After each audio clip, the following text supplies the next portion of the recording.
আর আপনি আপনার স্ত্রীর কাছে কোনোদিন আপনার ইনকামটা বলবেন না, এটা শিখে রাখুন। যত টাকা ইনকাম করেন কোথায় রাখছেন আর কার জন্য ডিপোজিট করছেন, কোথায় জমাচ্ছেন, যদি বলে দেন আমার মাসে এত টাকা ইনকাম, ব্যাস শেষ। আর একটা কথা বলবেন না নিজের স্ত্রীর সাথে, এটা শুনলে মেয়েরা গালাগালি করবে। সেটা কি? ভবিষ্যতে আপনার কি প্ল্যান রয়েছে ওটা যদি স্ত্রী জেনে যায়, নাকে দড়ি দিয়ে কুলি থেকে কান্দি পর্যন্ত ঘোরাবে। কি বললাম বুঝতে পেরেছেন? স্ত্রীর কাছে সব সময় কিছু জিনিস গোপন করতে হয়, কিছু কিছু ব্যাপারে, তো সব ব্যাপার নয়, কিছু কিছু ব্যাপারে স্ত্রীর কাছে গোপন করতে হয়। কেন? ওরা কোনোদিন গোপন জিনিসটা গোপন রাখতে জানে না। আপনি বলে দেবেন, তারপরে দেখবেন চায়ের দোকানে ওই কথাটা আলোচনা হচ্ছে। আর মেয়েরা যখন একটা কথা কারোর সাথে বলে, কোনো মেয়ের সাথে, আপনি আপনার বিবির সঙ্গে বললেন, ও কলে গেল, পুকুরে গেল, গোসল করতে গেল, বললে বউ তোর গায়ে হাত দিয়ে বলছি কারোর সাথে বলবি নি, কি বল? ও বলছে না না, তোকে কত বিশ্বাস করি বলবো। ও এবার বললো তুই বল কারোর গায়ে হাত, আমার গায়ে হাত দিয়ে কারোর সঙ্গে বলবো না। এইভাবে একদিনের মধ্যে পাড়ায় ভাইরাল হয়ে গেল। কি গো, ওদের পেটের সহজ কথাটা কিন্তু হজম হয় না, টুপ করে বলে দেবে। এটা হচ্ছে মেয়েদের কথা, তাদের মনটা নরম, একটু কষ্টে কেঁদে ফেলে। আবার ওই কান্না মনটা যদি একবার কঠোর হয়ে যায়, ও ব্ল্যাক স্টোনের মতো, কালো পাথর মতো এমন জমে যাবে, হাতুড়ি দিয়ে মারলে ভাগবে না। কিছু বুঝতে পারলাম না কি বললাম? সেজন্য খুব সাবধান, খুব সাবধান হয়ে যাও। নিজের স্ত্রীকে ফটফট করে বলে দিচ্ছ, বাজার থেকে কাপড় কিনে এনেছেন, স্ত্রীর কাছে আসল দামটা বলবেন না, তাহলে খবর আছে। কত নিয়েছে? না প্রায় 1000-এর কাছাকাছি। যদি বলেন যে 560 টাকা বা 670 টাকা, কি কেমন মানুষ পরে, কোনো দাম দেবে না। কি বুঝলেন? আর স্ত্রীর হাতে মাঝে মাঝে কিছু হাত খরচ দেবেন ইনশাআল্লাহ, বলেন। হ্যাঁ, আমি আব্দুল্লাহ জুবায়ের বলছি, শোনো, আজকে সংসারে অশান্তির মূলে হলো ছোট্ট ছোট্ট বিষয় স্ত্রীর প্রাধান্য না দেওয়া। তার মতামতকে গুরুত্ব দিন, তাকে সম্মান করুন, এবং মাঝে মাঝে আপনার স্ত্রীর হাতে কিছু 100, 200, কিছু 500 হাত খরচ দেবেন। এখন আমাদের তৃণমূল সরকার চালাচ্ছে না। আমি কোনো দলের পক্ষে বা বিপক্ষে নেই, বা আমি কোনো রাজনীতির এখানে মানে ব্যবসা বা রাজনীতির প্রচার করতে আসিনি, আমি এসেছি ধর্মের প্রচারে ইনশাআল্লাহ। তো দেখবেন যে এলাকায় ভোট হয়, এই ভোটের মহিলা ভোটটা সরকারের বেশি পড়ছে না পড়ে না? পড়ছে। কারণটা কি? মাসে কত আপনার লোক পায় তো? মাসে 1000 টাকা। ওদের মাথায় মুকুর মারলে ওরা কারো ভোট দেবে না। তা আমি বলছি না যে আপনি ভোট দিন, ব্যাপারটা হচ্ছে কি, আপনার স্ত্রীর হাতে মাঝে মাঝে কিছু হাত খরচ দিন, ভালোবাসা বাড়বে। বাজারে গিয়েছেন, ছোট্ট একটা ফল কিনে আনুন, বিবির জন্য একটা, মায়ের জন্য একটা। মা খুশি হলে আল্লাহ খুশি হবে, বিবি খুশি হলে সংসারে রহমত হবে। সুবহানাল্লাহ বলুন। সুবহানাল্লাহ বলতে ইচ্ছা করে না? এটা হচ্ছে রাসূলের সুন্নাত। তো যাই হোক, আল্লাহ বলছেন তুবু ইলাল্লাহ, তোমরা আল্লাহর দিকে ফিরে এসো, আল্লাহর দিকে ব্যাক করো। এবং তাওবাতান নাসুহা, নাসুহাটা কি? খালেস নিয়তে, অন্তর থেকে এমন ভাবে তুমি তওবা করো যেন সে পথে তুমি কোনোদিন ছিলে না। জোরে বলুন সুবহানাল্লাহ। সুবহানাল্লাহ। এর নাম হচ্ছে তাওবাতান নাসুহা। তওবার 1 নম্বর শর্ত ফিরে আসা। 2 নম্বর শর্ত কি বলেছি তওবার? ওই কাজটা ভবিষ্যতে আর কখনো করা যাবে না। দ্রুত ফিরে এসে দ্রুত ছেড়ে দাও। ইন্নামাত তাওবাতু আলাল্লাহি লিল্লাযিনা ইয়ামালুনা সুআ বিজাহালাতিন সুম্মা ইয়াতুবুনা মিন করিব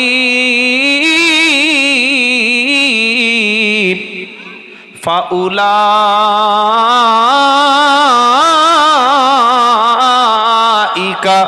ইয়াতুবুল্লাহু আলাইহিম। পারা নাম্বার 4, সূরার নাম নিসা, আয়াত নাম্বার 17। আল্লাহ পাক শোনাচ্ছে ইন্নামাত তাওবাতু লিল্লাযীনা ইয়ামালুনা সুআ বিজাহালা, যারা মূর্খতার জন্যে, অজ্ঞতার কারণে, জ্ঞান ছিল না, শরীয়তের হুকুমটা তার জানা ছিল না, এই কাজটা করলে এতটা পাপ হয়, এটা না জেনে যে ব্যক্তি কোনো ভুল কাজ করে আর যখন জানতে পারে দ্রুত তখন তওবা করে ফিরে আসে। আল্লাহ বলছে যারা পাপ করার পরে ভুলটা বুঝতে পারে, অন্যায় করার পরে নিজের গুনাহের রাস্তাটা বুঝতে পারে, আর সুম্মা ইয়াতুবুনা মিন করিব, আর দ্রুত যারা ফিরে আসে, আমি আল্লাহ ওই রকম ব্যক্তির জন্য ক্ষমা করে দেব।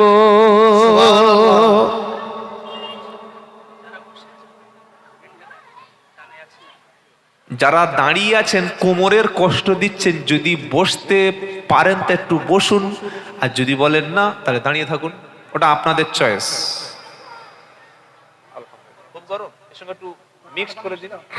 আর যে স্টিলের গ্লাস মানে এখন কিয়ামত পর্যন্ত ঠান্ডা হবে না। বাবারা একটু বসুন না বাবা, ভালো লাগবে, খুব ভালো লাগবে। কি গো, যুবক ছেলে তো কোমরে প্রচন্ড বল আছে, আর যে প্যান্ট বাপ কিনে দিয়েছে বসলে পিছন থেকে এমন ন্যারো প্যান্ট কিনে দিয়েছে, পকেটে প্লাস্টিক নিয়ে ঘুরছে, খুলতে গেলে প্লাস্টিক, লাগাতে গেলে প্লাস্টিক। কি বলছি বুঝতে পারছেন না? হ্যাঁ, মানে পায়ের মধ্যে থেকে প্যান্টটা যখন গলাবে তখন প্লাস্টিকটা পায়ে তখন দিয়ে দেবে। আমি বললাম ভাই এক কোটো গ্রিস কিনে রাখ। ন্যারো প্যান্ট, পিছনের দিকে ছেঁড়া, সামনের দিকে ফাটা, হাঁটুর কাছে ফাটা, মুসলমানের বেটা। ওই অবস্থায় যদি আপনার মৃত্যুটা হয়, মালাকুল মউত এসে ভাববে যে মালটা শ্মশানে নিয়ে যাব নাকি কবরস্থানে নিয়ে যাব। কি বুঝলেন? আহা হা, এটা পড়ো না ভাই, এটা তোমার সম্মান নষ্ট করে। তুমি মুসলমান, তোমার বাপ মুসলমান, তোমার একটা স্ট্যাটাস আছে, তোমার একটা সম্মান আছে, তুমি উত্তম জাতি, খায়রা উমাম, তুমি লাকাদ খলাকনাল ইনসানা ফি আহসানি তাকবীম, পশুর চাইতে তুমি ভালো। পশু জন্তু জানোয়ার, তাদের বুদ্ধি নাই, বিবেক নাই, সেন্স নাই, জ্ঞান নাই, এডুকেশন নাই, তারপরে তারা ওই রকম কাজ করে না। তুমি ওই পোশাকটা পরো না।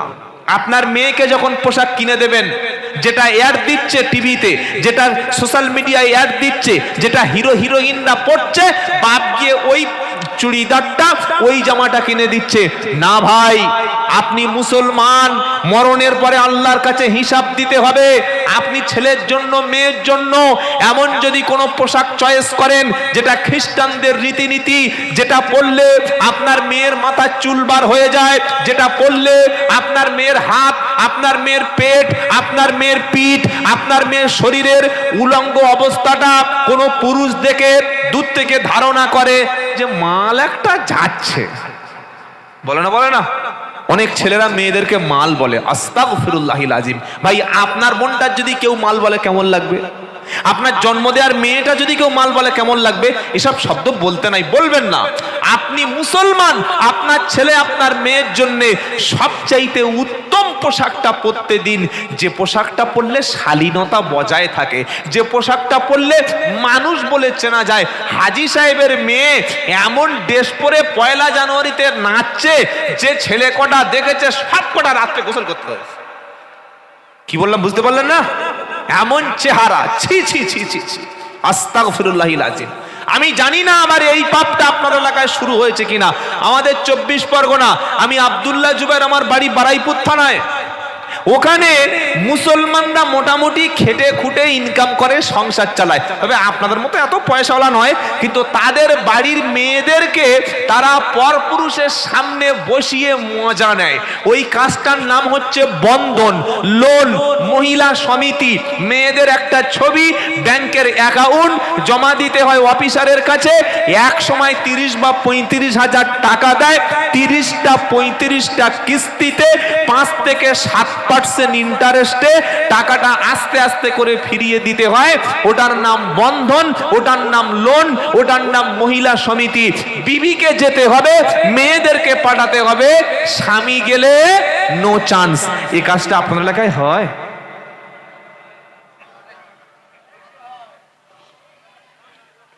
দোয়া করে দিই সকলে, চলুন দোয়া করে চলুন, আর কথা বলুন।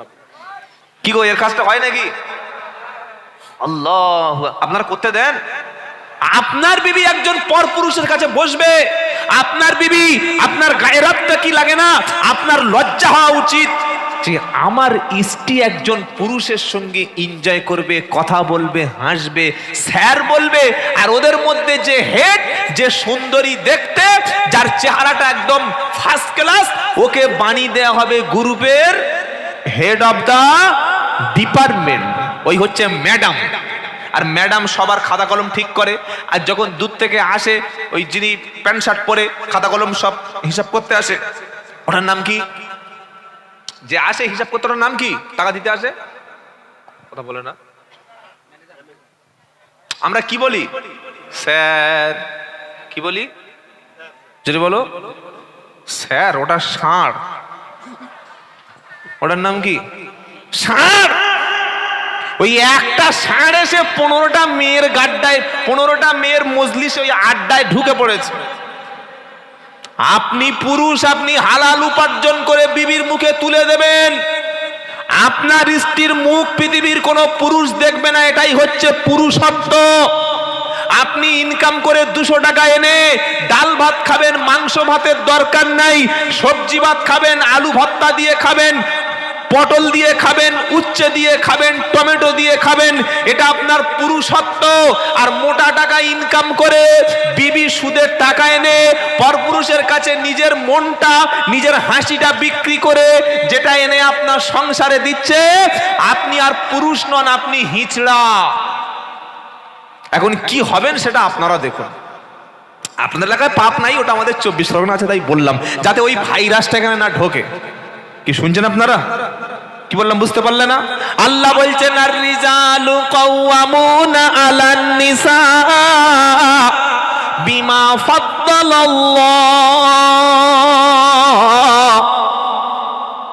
নারী আর পুরুষের অধিকার মর্যাদা সব দিক থেকে সমান সমান, কিন্তু একটা জায়গায় পুরুষের মর্যাদাটাকে একটু বাড়িয়েছি, ওটা হলো পুরুষ ব্যয় করে, পুরুষ খরচ করে, পুরুষ নারীর শাড়ি কিনে দেয়, পুরুষ তার স্ত্রীর জন্য অসুস্থ হলে চিকিৎসা করায়, পুরুষ তার দায়িত্বটা নেয়। এই জন্য স্বামীর মর্যাদাটা পুরুষের উপরে এক ধাপ উপরে। কেন? পুরুষ খরচ করে, পুরুষ ব্যয় করে, পুরুষ ইনকাম করে। আমি তোমাকে বিয়ে করলাম, এত টাকা দেন মোহরে, কবুল কবুল কবুল, বিয়ে হয়ে গেল, বিয়ে তো হলো, কিন্তু মৃত্যু পর্যন্ত এই স্ত্রীর সম্পূর্ণ দায়িত্ব আপনার হাতে। যারা বন্ধন মহিলা সমিতি লোনের সঙ্গে যুক্ত হয়ে গেছেন, নবীর একটা হাদিস শুনুন, কোরআনের একটা আয়াত শুনুন, আবার তওবার মধ্যে চলুন। কি? সুদের মধ্যে 70টা পাপ আছে। পাপ সবচাইতে ছোট পাপ কি? নিজের মায়ের সঙ্গে জেনার কাজে লিপ্ত হয়ে যাওয়া। নাউজুবিল্লাহ। ও মুসলমান, আমার মায়েরা নামাজ পড়ে, কোরআন পড়ে, দান সদকা করে, পর্দার সঙ্গে থাকে, আমার মায়েদেরকে যাতে এই রকম নিকৃষ্ট পাপের সঙ্গে জুড়ে দেওয়া যায়, ইহুদি খ্রিস্টানরা তারা মুসলমানদের ঈমান নষ্ট করার জন্য চক্রান্ত করছে। সেজন্য সকলে তওবা করি, আমরা মহিলা সমিতি বন্ধন কোন সুদের সঙ্গে কোনোভাবেই ইনভলভ হব না বলি ইনশাআল্লাহ। সুদের ছোট পাপ কি বললাম? নিজের মাকে বিবাহ করা, জিনা করার পাপ।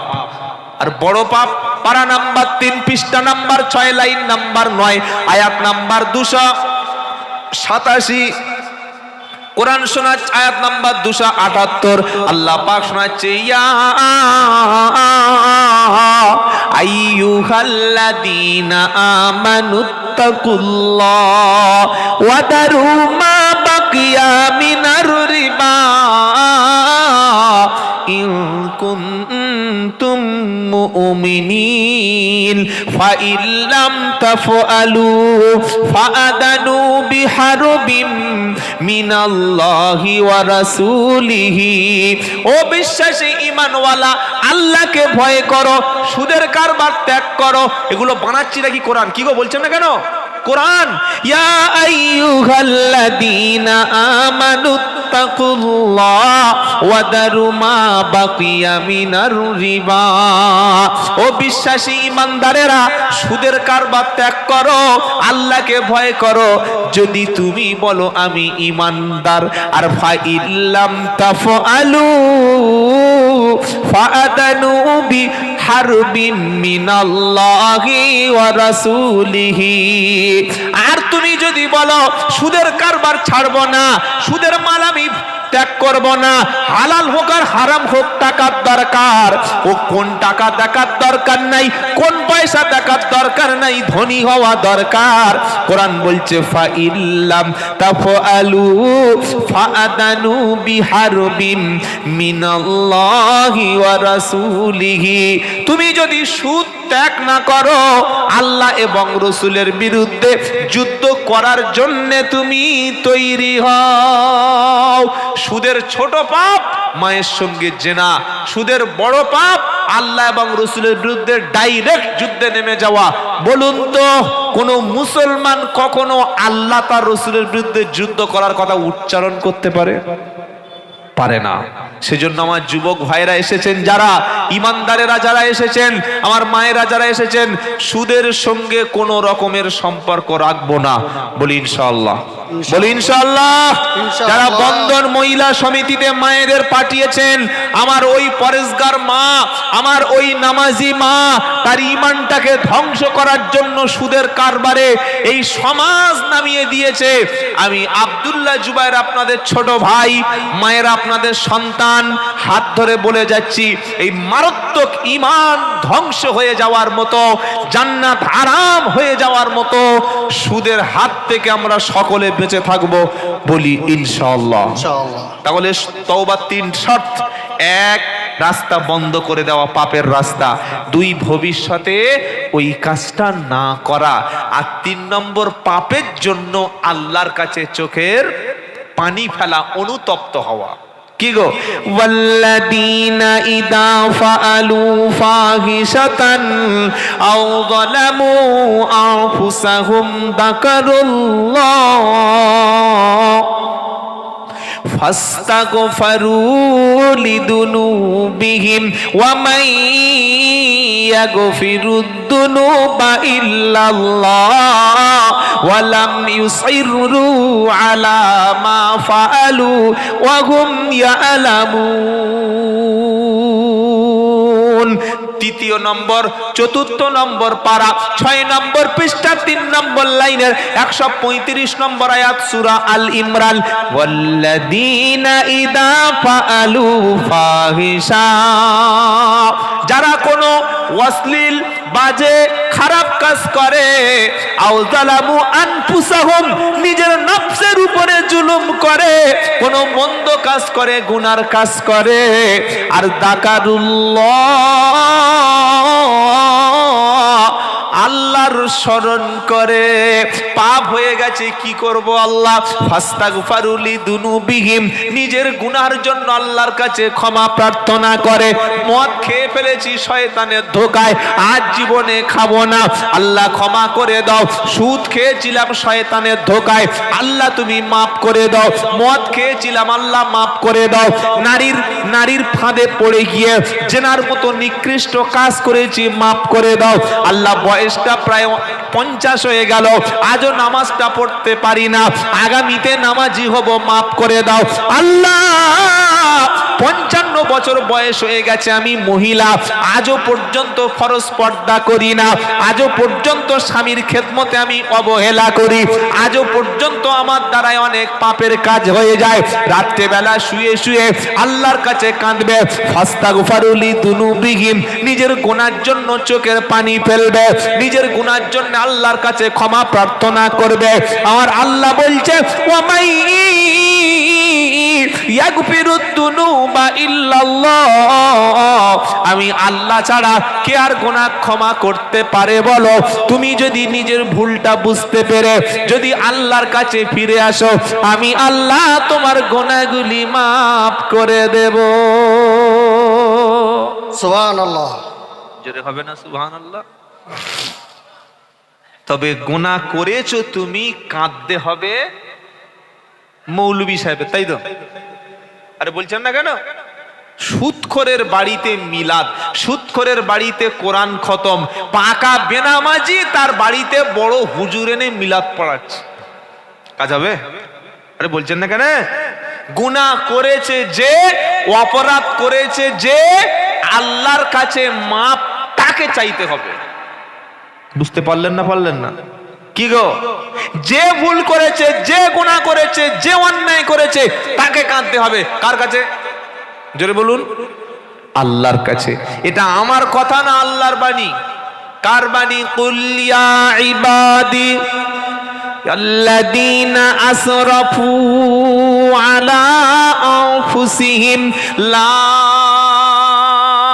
তাকনাতু মির রাহমাতিল্লাহ ইন্নাল্লাহা ইয়াগফিরুয যুনুবা জামিআ ইন্নাহু হুয়াল গফুরুর রহিম। 24 পারা 3 পৃষ্ঠা 9 নম্বর লাইন 53 নম্বর আয়াত সূরা জুমার। আল্লাহ বলছেন, কুল, নবী আপনি বলুন, ইয়া ইবাদি, ও আমার বান্দা। ছেলে বাপের সঙ্গে ঝামেলা করে বাড়ি থেকে বার হয়ে গেছে, বলেছে তোমার মতো বাপ বেঁচে থাকা অবস্থায় আর কোনোদিন বাড়ি ফিরবো না। এরকম ঝামেলা হয় না? হয় না? হ্যাঁ। স্বামী স্ত্রী স্বামীর সঙ্গে ঝামেলা করে স্বামীকে না বলে বাপের বাড়ি চলে গেছে, বললে তোমার মতো স্বামীর ভাত কাজ চাইতে রাস্তায় ভিক্ষে করে খাওয়া অনেক ভালো। বাপ চাইছে ছেলে যদি আমার ফোন করে বলে যে আব্বা আমি সংসারে ঝগড়া করেছিলাম, অশান্তি করেছিলাম, আমার ভুল হয়ে গিয়েছিল, আব্বা আমি যদি ঘরে যাই তুমি মেনে নেবে? কি গো, কোন ছেলে যদি বাপের কাছে ফিরে গিয়ে রাস্তায় থেকে দাঁড়িয়ে বাইরে ঝগড়া করে বাইরে গিয়ে যদি ফোন করে আব্বার কাছে কান্নাকাটি করে, কাকুতি মিনতি করে, বাপের মনে দয়া আসবে না? আসবে না?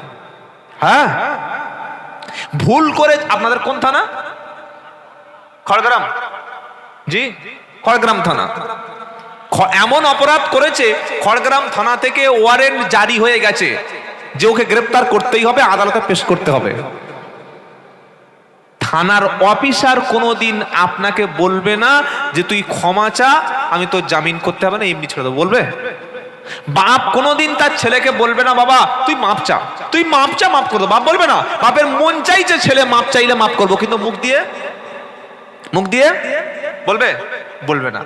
স্ত্রী স্বামীর কাছে ভুল করে পালিয়েছে, স্বামী চাইছে যে ওকে অনেক ভালোবেসেছিলাম, একসাথে কত রাত কাটিয়েছি, কত গল্প করেছি, কত সুখ দুঃখের কথা শুনেছি, দুজনে একসঙ্গে থাকবো বলে আমরা বাসর রাত্রে ওর হাতে হাত দিয়ে শপথ করেছিলাম, জীবনে একসঙ্গে কত ঘুরতে গেছি, কত দুঃখের সময় দুজনে একসঙ্গে কেঁদেছি, কত সুখের দিনে দুজনে একসঙ্গে হেসেছি। যেদিন প্রথম বাচ্চাটা আমাদের সমাজে এসছে সেদিন আমরা দুজনে কত আনন্দ হয়েছিলাম। আজকে আমার সঙ্গে ঝগড়া করে বিবিটা চলে গেল। স্বামী চাইছে যদি বিবি আমার কাছে অন্তত একটা ফোন করে হলেও ক্ষমা চায়, মাপ চায়, যে আমি যাচ্ছি আমাকে তুলে নাও, আমি কবুল করে নেবো। কি চায় না? চায় না? চায়। কিন্তু স্বামী কোনোদিন তাকে বলবে না যে আয় মাপ চা, ক্ষমা করে দেব। চাইবে? বলবে? পুলিশ বলবে, মন্ত্রী বলবে, বাপ বলবে? কেউ বলবে না। সবার চাইতে আমার আল্লাহর দয়া, সবার চাইতে আল্লাহর রহমত হাজার হাজার গুণ বেশি। ওই আল্লাহ পাপিষ্ট, মদখোর, জেনাখোর, চুল্লুখোর, মাতালকে, বেনামাজিকে, পাপিষ্ট ব্যক্তিকে ডেকেছেন বান্দা বলে। জোরে বলুন সুবহানাল্লাহ। দেখে কি বলছে? ইয়া ইবাদি আল্লাযীনা আসরাফু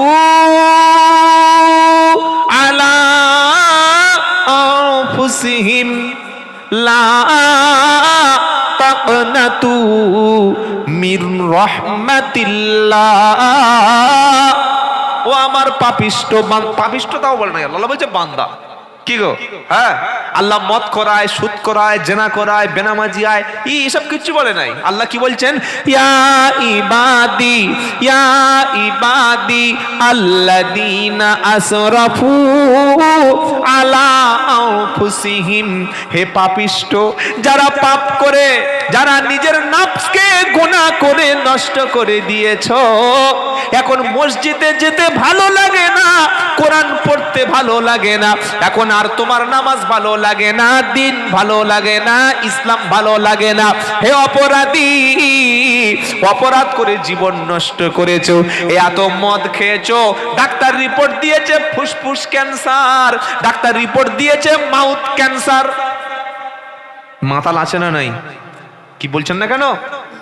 মুসলমান কোনদিন মাল খায়? সরকারের সবচাইতে বড় ইনকামটা হচ্ছে মদ বিক্রি করে। যারা দেশের খবর রাখেন তাদের জিজ্ঞাসা করুন, সরকারের সোর্স অফ ইনকামের রাস্তাটা হচ্ছে আবগারি দপ্তর থেকে। মদের লাইসেন্স, মদের দোকান সমাজে বাড়ছে না কমছে? জোরে বলুন। বাড়ছে। মদের দামটাও কমছে, মাল সাপ্লাই বেশি দিচ্ছে, মুসলমানরা খাচ্ছে। আচ্ছা, মদ যত বেশি বিক্রি হবে কার লাভ হবে? বুঝতে পারলেন না কি বললাম? সরকারের লাভ। এক মদ থেকে তারা বিশাল টাকা ইনকাম করবে। 2 নম্বর, যখন সমাজে মাতাল বেশি বাড়বে তখন সরকারের ভুলগুলি, নেতাদের কাজগুলি আর কেউ প্রশ্ন করবে না। স্কুলে ক্লাস হচ্ছে কিনা, অফিসে মানুষ কাজ করছে কিনা, রাস্তাটা খারাপ কেন, আবাস যোজনার ঘর নেই কেন, আমাদের পানি ঠিক মতো আসছে না কেন, বিদ্যুতের সমস্যা কেন, গ্রামে উন্নয়ন নেই কেন, এত নেতা চুরি করে জেলে যাচ্ছে কেন, ধর্ষণ হচ্ছে কেন, এ প্রশ্ন মাতাল কোনোদিন করবে না। এ প্রশ্ন কারা করবে? যারা স্কুলে গেছে, কলেজে গেছে, যারা শিক্ষিত, যারা সমাজসেবী, তারাই প্রশ্ন করবে। তাই 100 টাকার মালটা 30 টাকায় দাও, 500 টাকার বোতলটা 170 টাকায় ধরিয়ে দাও, খাও, কাপড় খুলে পড়ে থাকো, মূল্যে 3 লাখ। সুবহানাল্লাহ বলুন, সুবহানাল্লাহ। যারা যুবক এসেছো শোনো, বড় কষ্ট নিয়ে মন থেকে বলতে তাই কষ্ট লাগে। তুমি যখন ঢকঢক ঢকঢক করে মদ পান করছো, তুমি লিখে রেখে দাও, আমি আব্দুল্লাহ জুবায়ের বলছি, দুনিয়াতে যতটুকু তুমি মদ পান করছো, কিয়ামতে অতটুকু রক্ত আর পুঁজ তোমাকে খেতে হবে। তুমি তোমার কিডনি নষ্ট করছো, ফুসফুস নষ্ট করছো, লাংস নষ্ট করছো, তোমার যৌবন শেষ হয়ে যাচ্ছে, তোমার মাউথ ক্যান্সার হবে। যেদিন তুমি রাস্তায় পড়ে মারা যাবে, সেদিন আমাদের গিয়ে তোমাকে গোসল দিয়ে তুলে মাটি দিতে হবে। সেদিন সকলে বলবে, ছি ছি ছি ছি, মরেছে তো মরেছে, মাল খেয়ে মরেছে। বলবে না? বলবে না? বলবে না? বলবে না? তাই ফিরে এসো। অনেক মানুষ আছে জুয়া খেলে, আছে না? আরে বলছেন না কেন? মুসলমান জুয়া খেলে। এই জাতিকে দেখে আজকের ইহুদি, খ্রিস্টানরা, হিন্দুরা ঘৃণা করছে। মুসলমান কত পবিত্র জাতি, এরা মিথ্যা বলতে পারে না, এরা সুদ খেতে পারে না, এরা ঘুষ খেতে পারে না, এরা জেনা করতে পারে না, এরা লটারির টিকিট কাটতে পারে না। কিন্তু একটা হিন্দু ছেলে যখন মুসলমান পাড়ায় এসে ব্যবসা করছে, একটা হিন্দু ভাই এসে মুসলিম পাড়ায় যখন দোকান করছে, তখন দেখতে পাচ্ছে এদের মধ্যে সব আছে। হ্যাঁ, মদও খাচ্ছে এরা, মিথ্যাও বলছে, এরা লটারির টিকিটও বিক্রি করছে, এরা জুয়া খেলছে, এরা তাস খেলছে, এরা নোংরামি করছে, বৌদিবাজি করছে, সব করছে। তখন অমুসলিমের এই মুসলিম সম্পর্কে কি ধারণা জন্মাবে? ভাববে এই মুসলমান সেই মুসলমান না যে ঈমান ছিল সাহাবাদের। বলুন সুবহানাল্লাহ। এরা মুহাম্মদ মার্কা মুসলমান নয়। হয় মোহাম্মদ মার্কা মুসলমান যদি পৃথিবীতে 1 লাখ থাকতো, বাবরি ধ্বংস হতো না। মুহাম্মদ ইসলাম মুসলমান মার্কা থাকলে কোনদিন ফিলিস্তিন বেদখল হতো না। ওমর ফারুক মার্কা মুসলমান পৃথিবীতে 1 লাখ থাকলে কখনো আজকের সিরিয়া এই অবস্থা হতো না।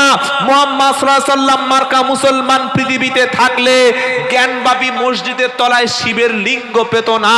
মুহাম্মদ সাল্লাল্লাহু আলাইহি সাল্লাম মার্কা মুসলমান ভারতবর্ষের জমিনে থাকলে আজকের উত্তরপ্রদেশের সম্বল বলে একটা মসজিদ, নারায়ে তাকবীর, নারায়ে তাকবীর, সম্বল মসজিদ নাম শুনেন নাই? ওই মসজিদের তলায় সার্ভে করার কথা হয়েছে। আজকের আমি যখন গাড়ি থেকে আসছিলাম, বাড়ি থেকে রাস্তায় আসলাম, দেখলাম সোশ্যাল মিডিয়া এবং যত চ্যানেল রয়েছে দেখাচ্ছিল উত্তরপ্রদেশের সম্বল বলে একটা মসজিদ, ওই মসজিদে ইমাম সাহেব লাউড স্পিকারে আল্লাহু আকবার আল্লাহু আকবার। আচ্ছা, এই আজানটা দেওয়া আমাদের সংবিধান, আমাদের কনস্টিটিউশন, ভারতবর্ষের যে সংবিধান আছে, যারা একটু লেখাপড়া শিখেছেন তারা আমাকে জবাব দিন, এই আজানটা দেওয়া সংবিধান অনুমতি দিয়েছে না দেয়নি? একটু মুখটা খুলুন। আপনারা পড়াশোনা করেন নাই মোটে নাকি? শিক্ষিত মানুষ তো। দিয়েছে। হিন্দুরা মন্দিরে ঘন্টা বাজাবে, কোনো মুসলমান বাধা দিতে পারে না। এটা হচ্ছে স্বাধীন সংবিধান, স্বাধীন ভারত। মুসলমানরা মসজিদে আজান দেবে, কোনো হিন্দু বাধা দেবে না, এটা সংবিধান স্বীকৃতি দিয়েছে। একজন মুসলমান মাথায় টুপি দিয়ে সারা ভারতবর্ষ ঘুরবে, এ অধিকার সংবিধান দিয়েছে। একজন হিন্দু কপালে তিলক কেটে গলায় মালা পইতে দিয়ে সারা ভারতে ঘুরবে, এটা হলো সংবিধান। মুসলমানরা জলসা করবে, তাবলিগি ইস্তেমা করবে, দিনের দাওয়াতের কাজ করবে, ভারত আমাদেরকে অধিকার দিয়েছে। হিন্দু ভাইরা অষ্টপ্রহর ও নমস্তে ও করে সারাক্ষণ তারা এই রকম ঢোল ঢাক বাজাবে, তারা হরিনাম করবে, কোনো মুসলমান বাধা দিতে পারে না, পারবে না। এ অধিকার সংবিধান নিশ্চিত করেছে। তাহলে ভারতবর্ষের সংবিধানকে বুড়ো আঙ্গুল দেখিয়ে একজন নিরীহ ইমাম, আজকের আমি দেখলাম আসার সময় আমার ফেসবুকে আমি শেয়ার করেছি, সেই আলেমটা নিরীহ মাথায় টুপি দিয়ে খালি মসজিদে গিয়ে আল্লাহর নাম উচ্চারণ করেছে। কি বলেছিল? তেমন কিছু বলে নাই, কাউকে গালি দেয় নাই। আজান মানে কাউকে গালি দেয়া? আরে হ্যাঁ না বলেন না। আজান মানে কারোর গালি দেওয়া না, আজান মানে কারো ধর্ম ছোট করা না ভাই। আজান মানে হলো আল্লাহর নামটা উচ্চ স্বরে নেওয়া। আল্লাহু আকবার আল্লাহু আকবার আল্লাহু আকবার আল্লাহু আকবার।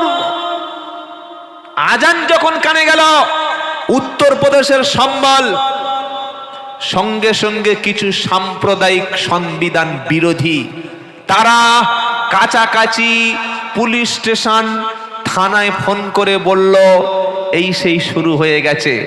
8জন 10জন পুলিশ এসে মৌলবীকে হাত ধরে নিয়ে চলে যাচ্ছে আর বলছে তোমাকে জোরে আজান দিতে কে বলেছে? শুনছেন আপনারা? শুনছেন? আজ যখন একটা যুবক, আমার কোন যুবক মুখে দাড়ি রেখে কুলি থেকে, কান্দি থেকে, বহরমপুর থেকে ট্রেনে ওঠে, কোথায় যাবে? দিল্লি। কোথায় যাবে? আসাম। কোথায় যাবে? দক্ষিণ ভারত। তখন ট্রেনের মধ্যে অসংখ্য ব্যক্তি আছে যারা এই দাড়িটা দেখলে মনে করে নিশ্চয়ই এর পকেটে পরমাণু বোমা আছে। হবে না? হ্যাঁ। মাথায় টুপি নিয়ে যদি কেউ ট্রেনে ওঠে, বাসে ওঠে, এমন ভাবে তাকায় মনে হচ্ছে যেন মালটা পাকিস্তানের। কি বলছি বুঝতে পারছেন না আপনারা? কোন মা যদি বোরকা পরে রাস্তায় বার হয়, তখন সাম্প্রদায়িক যারা, হিন্দু তার নয়নমণি, মুসলমান তাহার প্রাণ, মোরা এক বৃন্তে দুইটি কুসুম, হিন্দু মুসলমান, এইটাই বিশ্বাস যারা করে না, তারা মনে করে বোরকা পরেছে মনে হয় জঙ্গি।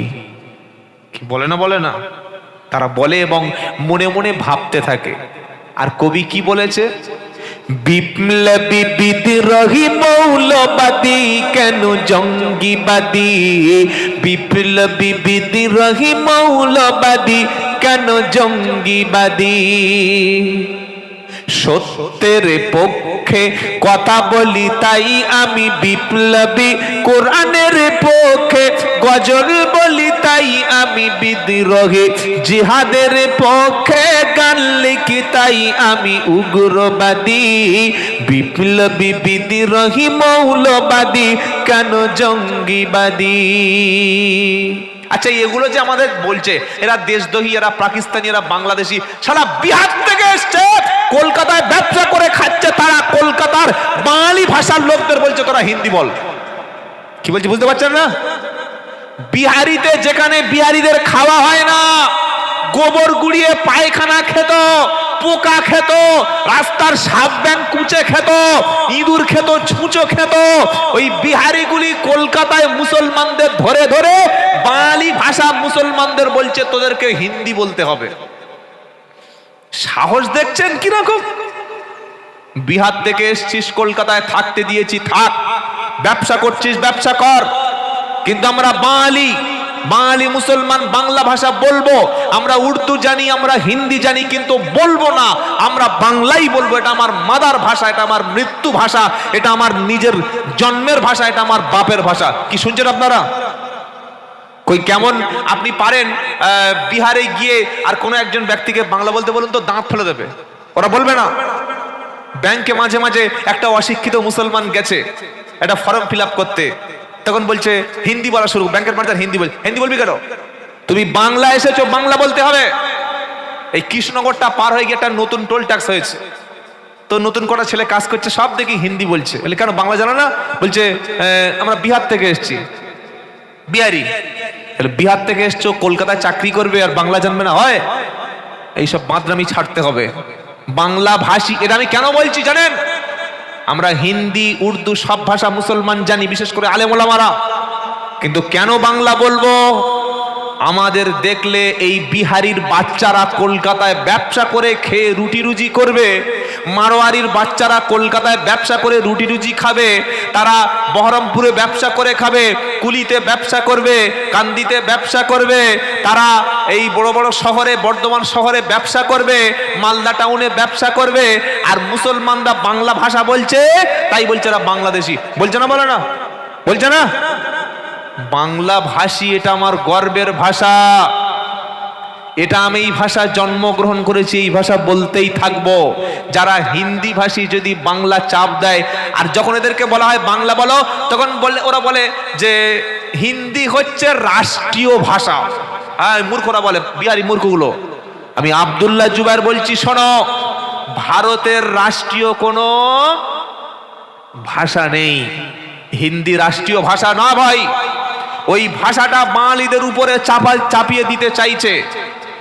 ভাষার ব্যাপারটা মারাত্মক ব্যাপার, এটা আপনাকে সজাগ থাকতে হবে।